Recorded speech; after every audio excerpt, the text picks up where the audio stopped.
In the fall of 1979, Eva and I had quit our jobs to take a year-long trip around the Mediterranean countries. On November 5th, we boarded a Yugoslav freighter called the Luka Bodic in Montreal. The ship took 16 days to cross the Atlantic, and it cost $500 each. We disembarked at Valencia and spent the next 6 weeks traveling around Spain and Morocco. On January 1st, Eva and I took the overnight train from Essaouira right across Morocco to Oujda. From there, we took a rattletrap bus across the border to Magnia in Algeria. Magnia is a run-down border town.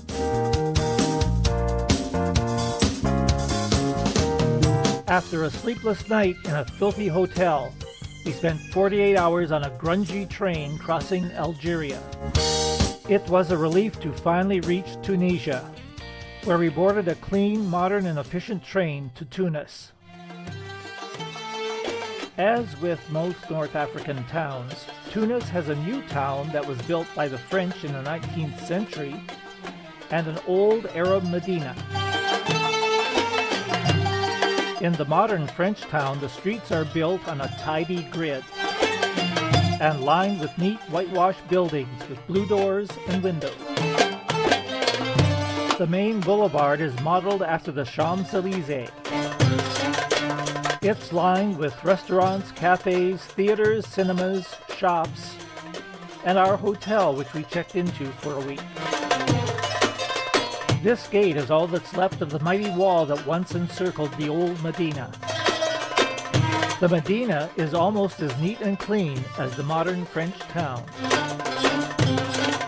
The souks are busy but orderly.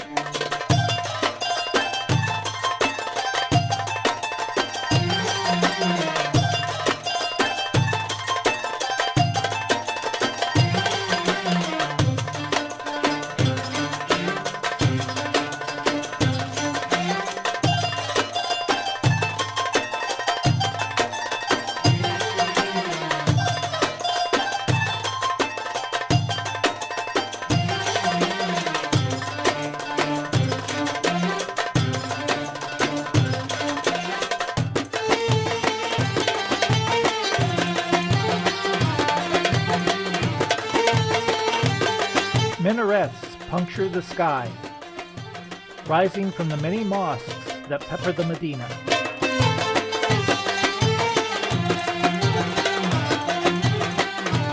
Behind studded doors lie palaces where wealthy Arabs once lived. Many of the palaces are now open to the public.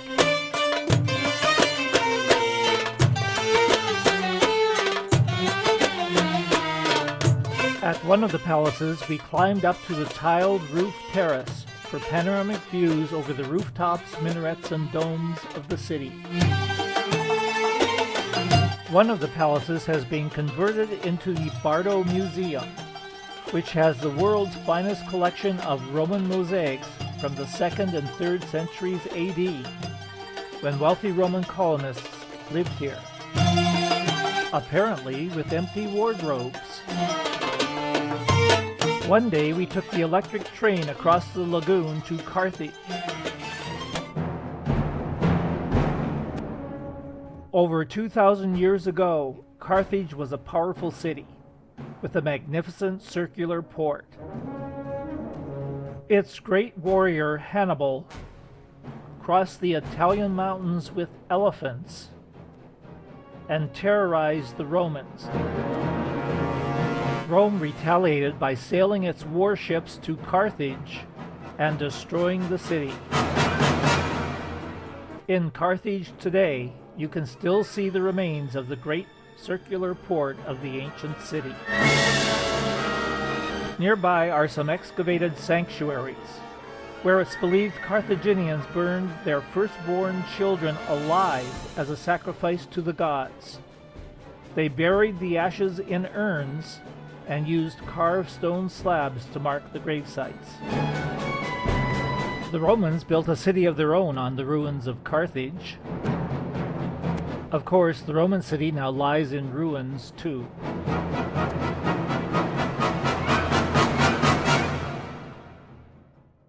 A little further north of Carthage is Sidi Bou Said.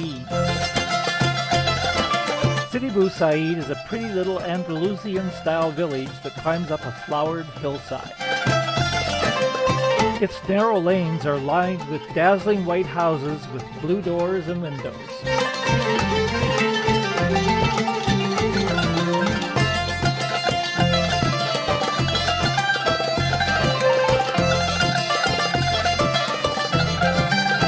From a cafe at the top of the hill, we ordered a mint tea and enjoyed views over the port and the sea far below. Heading south from Tunis, we came to Hammamet. Hammamet is a pleasant seaside resort strung out along a sandy beach that is backed by luxuriant foliage. Hidden away in the spacious gardens are discreet two-story hotels built in the distinctive Tunisian style, with white arches and semi-cylindrical roofs. We checked into one of them, the comfortable Yasmina Hotel. At one end of the beach is Hammamet's old walled town.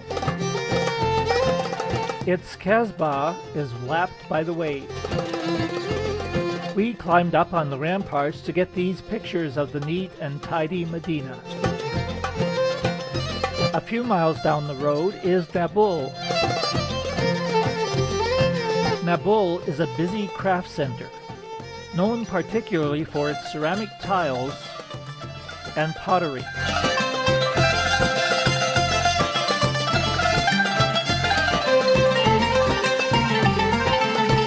Friday is market day, and what a colorful spectacle it is.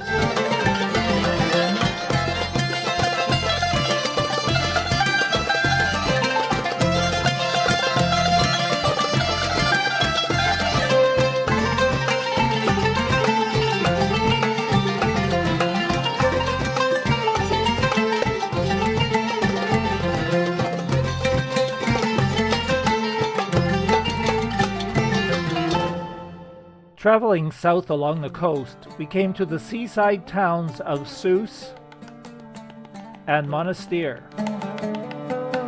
Sousse has a walled Medina that climbs up a hill to the Kasbah, which is now a museum.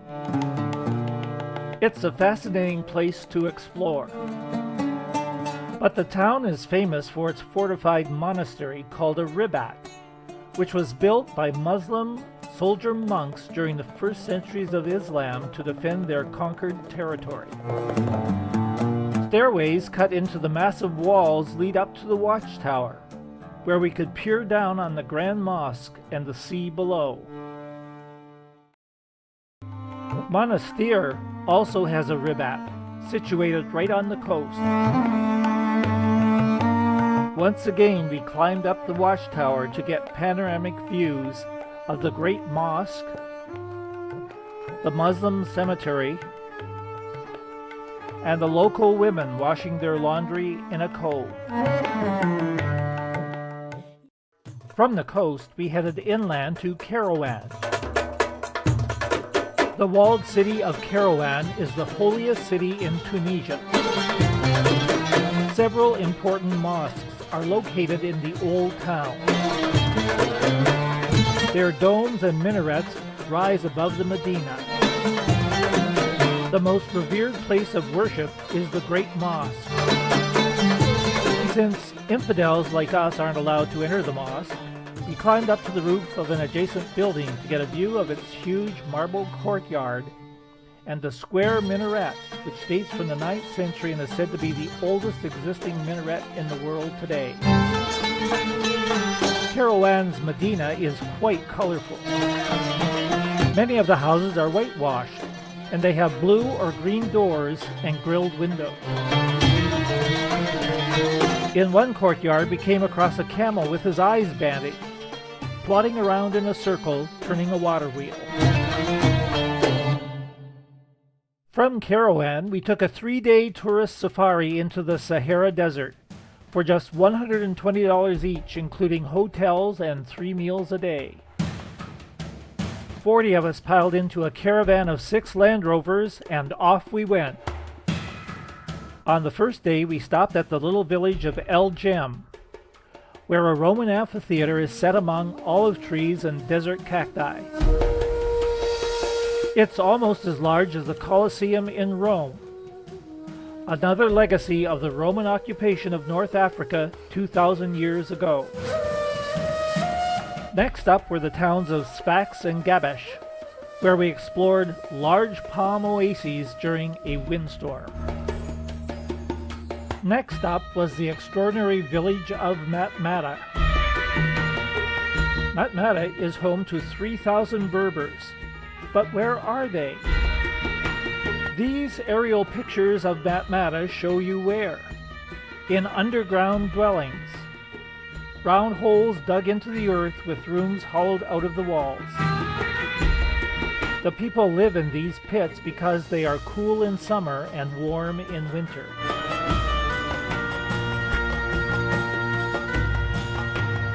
From Matmata, our jeeps rattled over dirt tracks to Dawe. Dawe is a small oasis town on the edge of the Sahara Desert. We stayed here overnight and woke up early next morning to watch the sun rise over the sand dunes.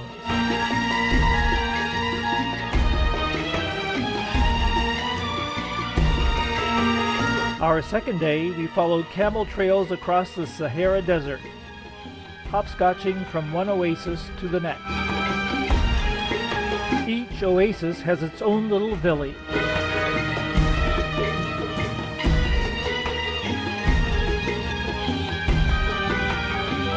The small oasis village of Kebali was once a slave market for Negroes from Sudan.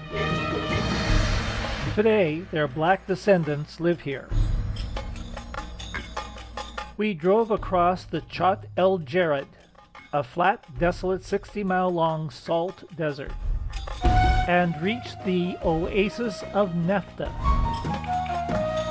Nefta overlooks a valley of palm trees and is famous for its date.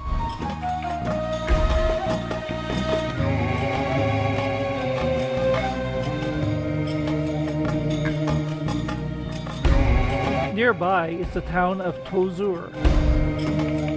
Tozeur is known for its intricate brickwork. Brick facades are molded to form elaborate geometric patterns.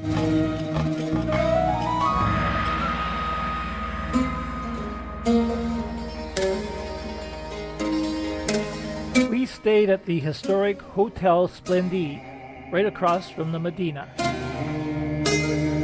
Next morning, we took a grueling pre-dawn excursion into the rock desert to watch the sun rise on the Chibika Mountain.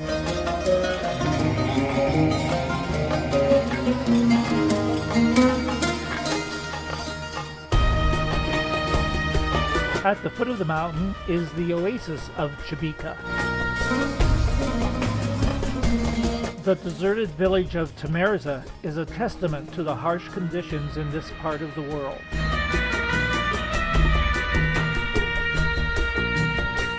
Our last stop on the safari was Gafsa. Gafsa is Tunisia's northernmost oasis. In the center of the Medina is an open-air pool built by the Romans almost 2,000 years ago. Latin inscriptions can be read on the wall. From Gafsa, we headed north across barren plains to the much more impressive Roman ruins of Maktar and Duga. Maktar is a jumble of ruins, but certain structures stand out.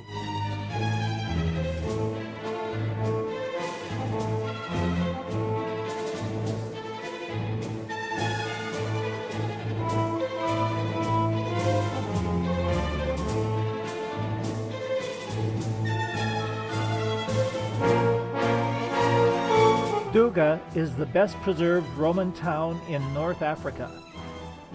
Its marble ruins are spread over a hill in a countryside that, with the exception of a few farmers, is largely uninhabited. We entered the town through this arch and followed the main street up past the thermal baths, the public latrines,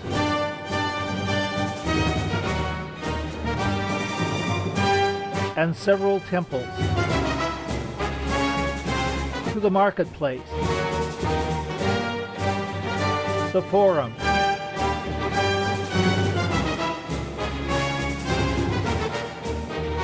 and the Capitol at the top. Other sites included the theater, the funerary, a mausoleum with a sculpture of a charioteer, and the villas of wealthy landowners.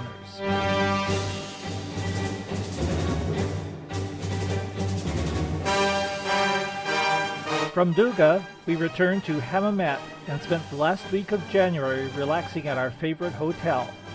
Our total cost in Tunisia, $18 per person per day for everything.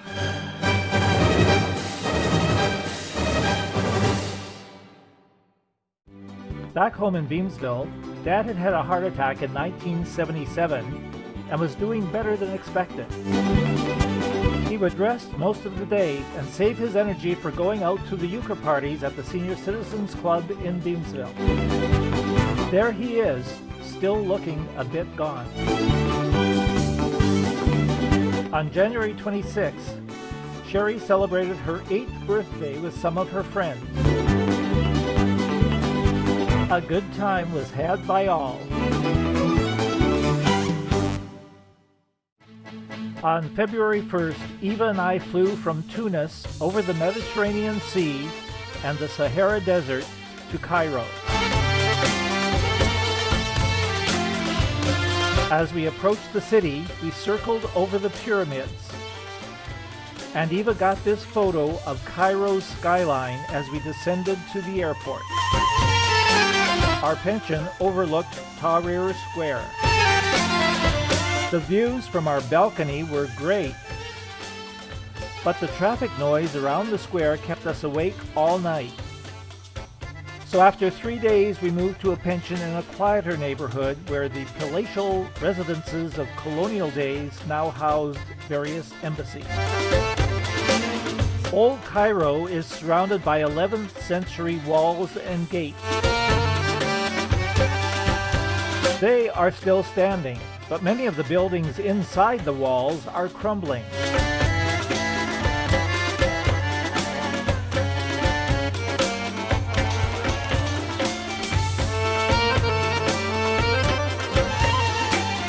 The mosques, however, are well maintained.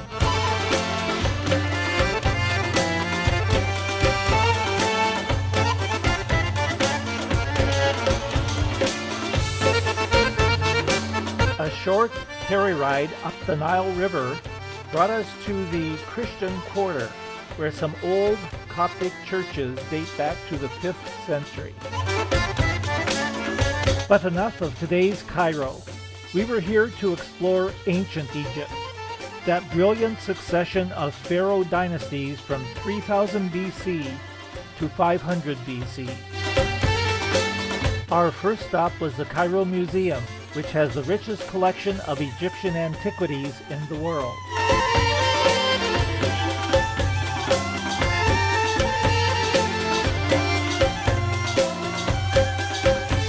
Ancient Egyptians believed in life after death. Mummification preserved the body, which was laid in a coffin that was encased in a stone sarcophagus.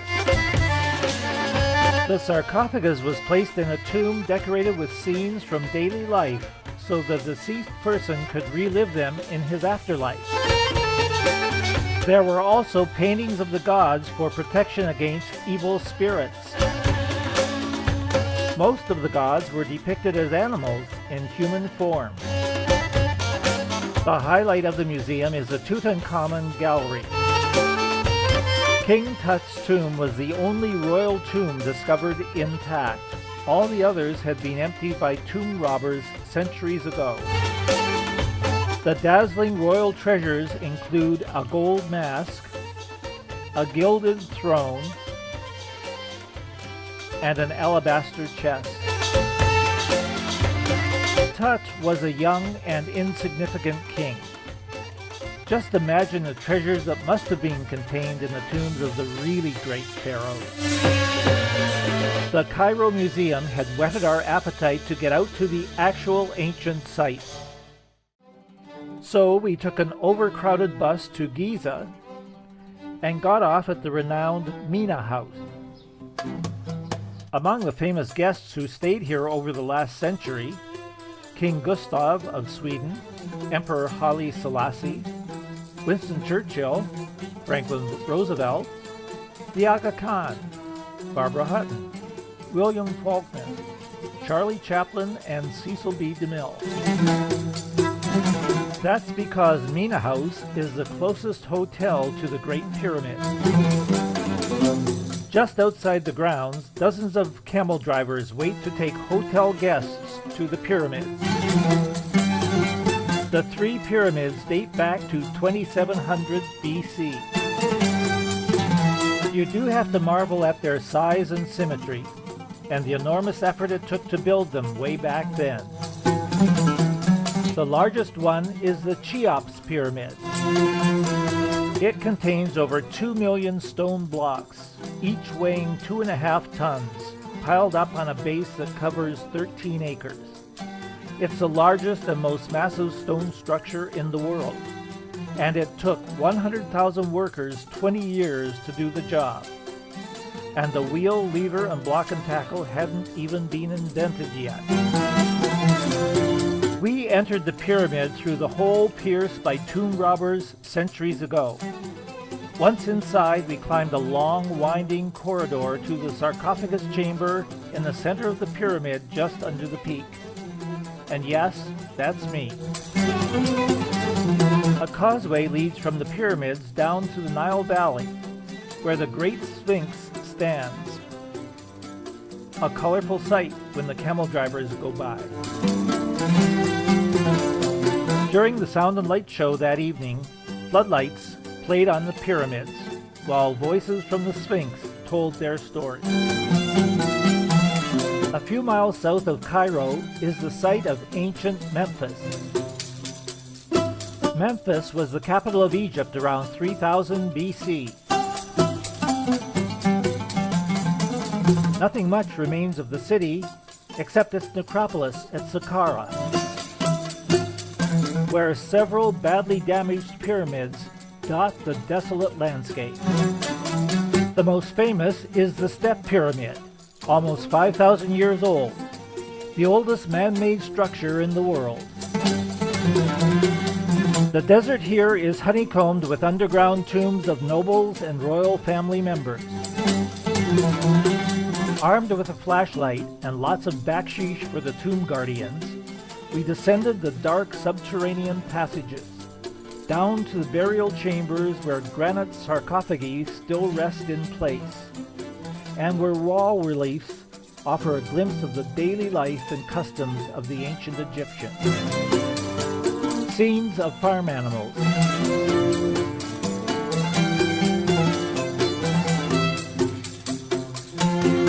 Shipbuilding, sailing, and fishing. Duck hunting, and butchering cattle.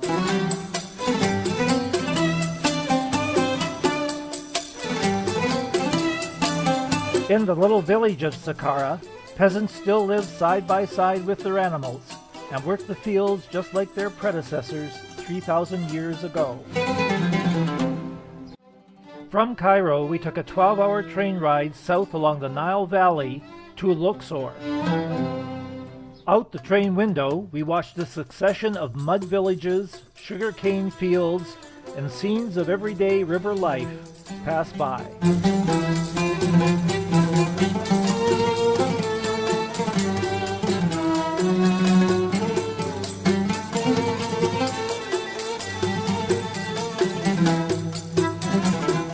Finally, Luxor. It's hard to believe that this dilapidated town was once Thebes, the capital of the ancient Egyptian empire at its zenith. The pharaohs built their greatest monuments and temples here. But as the centuries passed, the temples were gradually covered under hills of sand and rubble and forgotten. It was only a little over a century ago that they were discovered and excavated. Today, the well-preserved ruins of Luxor Temple stand right in the middle of the shabby town.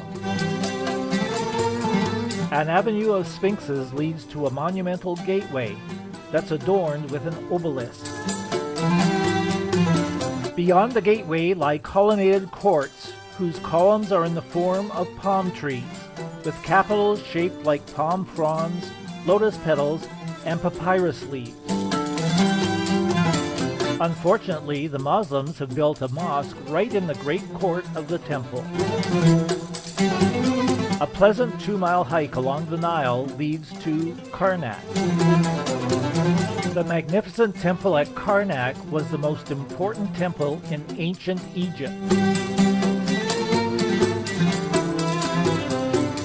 An avenue of ram-headed sphinxes leads to a giant gateway.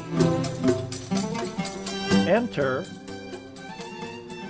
and a series of great columned courts and majestic statues follow one another in astonishing succession.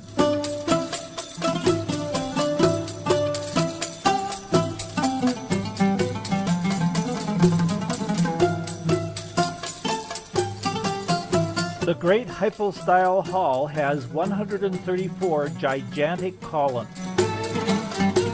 It's still the largest hall of any temple in the world, and every surface is decorated with reliefs and hieroglyphs. We stayed for the sound and light show that evening. As night fell, the crowd moved slowly through the temple like a religious procession, while lights played on the walls, columns, and statues, creating a mysterious atmosphere.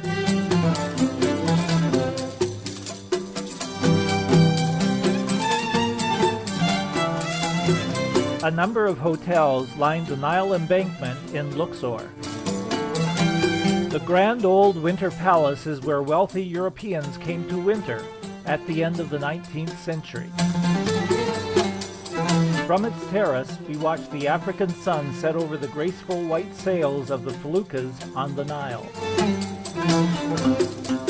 Directly across the Nile from Luxor is the Valley of the Kings. Every day for 3 days, we splurged 10 cents for a local ferry to the opposite bank of the Nile. After the pyramids went out of style, the pharaohs had themselves buried in tombs cut deep into the red walls of the desert mountain. Over 700 tombs have been discovered so far. After disembarking from the ferry, we hired bicycles and cycled around to the most important tombs.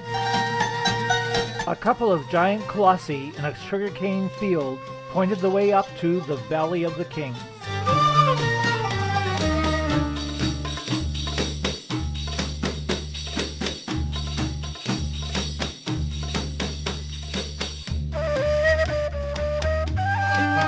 We climbed down the shafts of several royal tombs to admire the brightly painted walls of the burial chambers.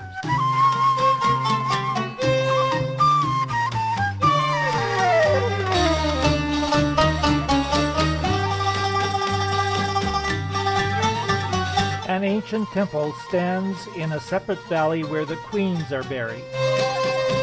The tombs here are decorated with vivid paintings of the queens and their servants.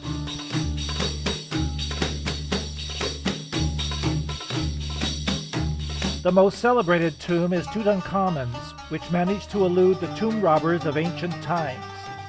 It remained unknown until Englishman Howard Carter discovered it in 1922. Although the treasures he found inside the tomb have been carted off to the Cairo Museum, The sarcophagus is still in place with its gilded wooden coffin containing Tut's mummy.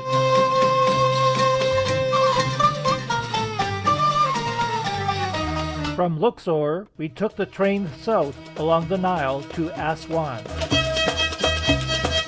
Aswan has a beautiful setting. Islands and rocks stretch out along the Nile to form a cataract. The place was a popular winter resort for Edwardian aristocrats who stayed at the fashionable Cataract Hotel. We took a ferry to Elephantine Island, where the deluxe Oberoi Hotel rises in a splendid garden setting.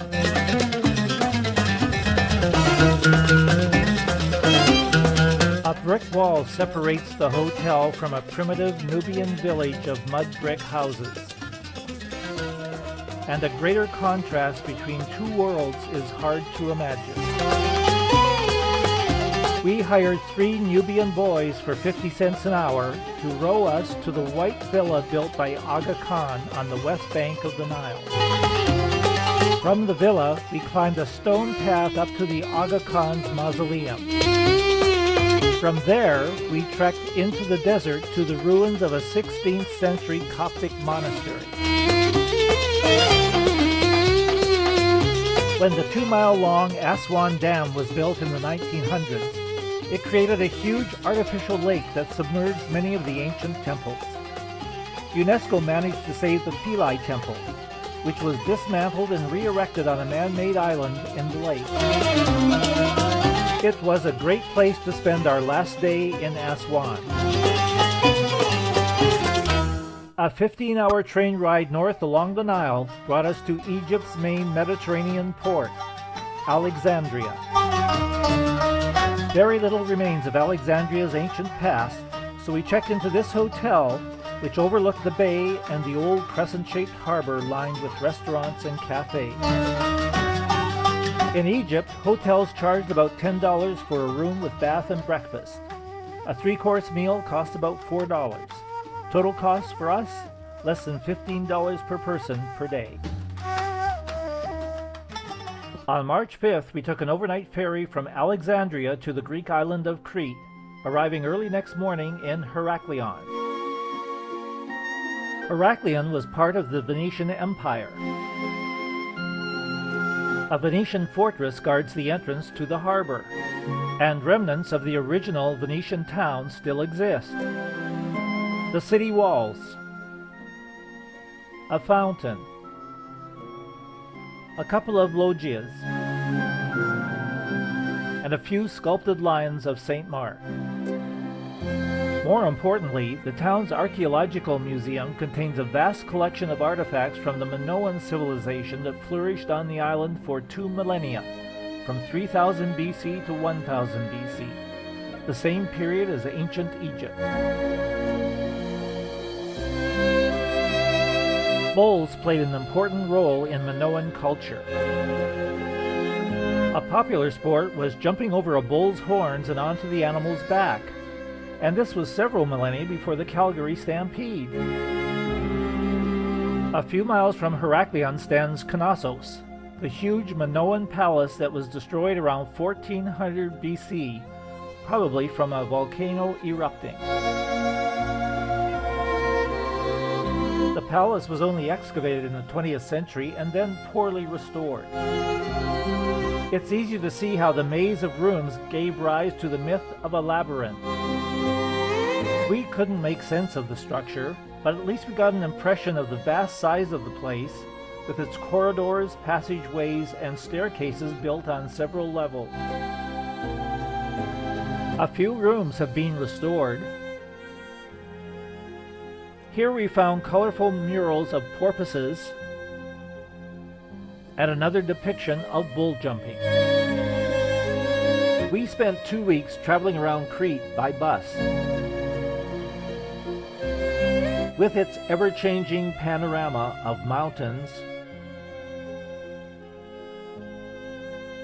and sea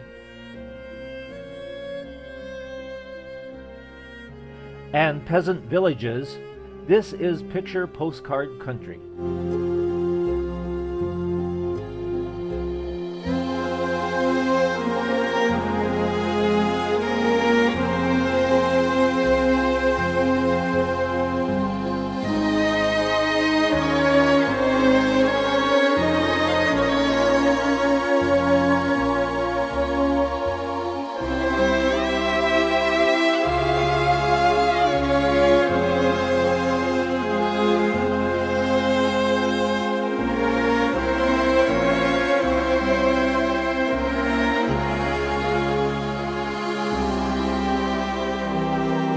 a double room in a pension with crisp, clean linen, and a shower down the hall cost $7 to $10. A full meal cost $5 to $6, and our total cost for everything was about $16 each per day. On March 24th, we took the overnight ferry from Heraklion to Piraeus and spent a few days in Athens. Then we boarded the magic bus and took a grueling 32-hour trip through Greece and Yugoslavia to Venice. We rested up for a week at the Hotel Adua before beginning a 4-month tour of Italy. Back home, Uncle Archie celebrated his 92nd birthday on March 2nd. Jason celebrated his 5th birthday on March 17th. Bill and Elsie had a baby girl, Devin Jean Walker.